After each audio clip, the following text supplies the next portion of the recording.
Salam hörmətli tamaşaçılar, xoş gördük hər birinizi kanalımızda. Deməli əziz izləyicilər, bu gün biz gözəl bir salat hazırlayacağıq. Bu deməli bibar salatıdır, qarğıdalılı zaddır, çox gözəl bir tam olur. Bunun üçün bizə nələr lazımdır?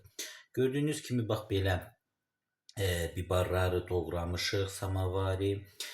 Ondan sonra yumurtadır, xiyardır, toyuğun döşətidir, bax beləcə pişik və didilib tökülüb bura. Ondan sonra soğandır, göy soğan, bax altda da var. Yəni videoda görünürmü? Göy soğan.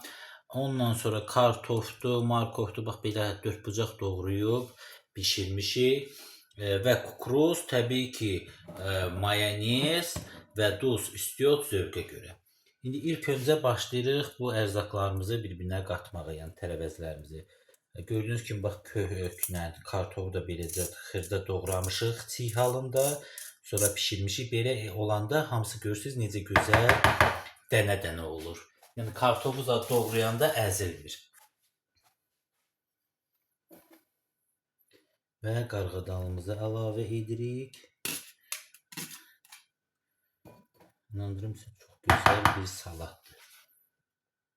Deməli əziz izləyicilər, gördüyünüz kimi tökdük və belə deyək, mane olmasın bu qabları qoyaq. Mayonezimizi əlavə edirik.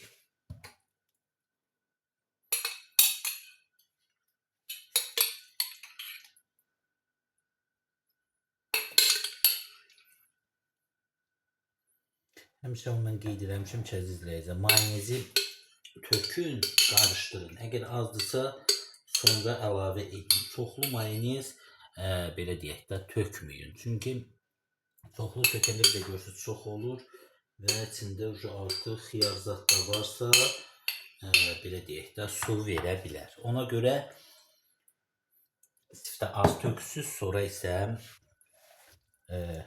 belə deyək də sonra əlavə edirsiniz. Əgər azdırsa.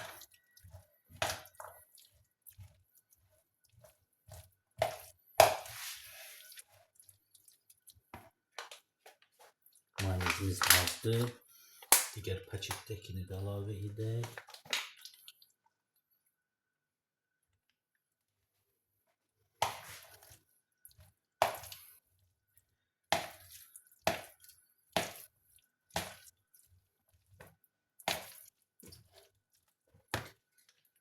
Mayonezimizi də əlavə edək. Biraz kartofa duz əlavə etmişdik kartofla markovu bişirəndə. Ona görə çox duz əlavə etməyirik. Bir damcı elə belə deyəlim, duz əlavə edəcəyik. Baxın əziz izləyicilər, gördüyünüz kimi qarışdırdıq. Artıq belə deyək, bibar salatımız hazırdır. Duzunu da vurduq, üstünə çox gözəl də alınıb. Bu qədər. Hər kəsə təşəkkürlər. Kanalımıza abunə olun, videolarımıza da like qoyun. Sağ olun, salamat qalın əziz izləyicilər.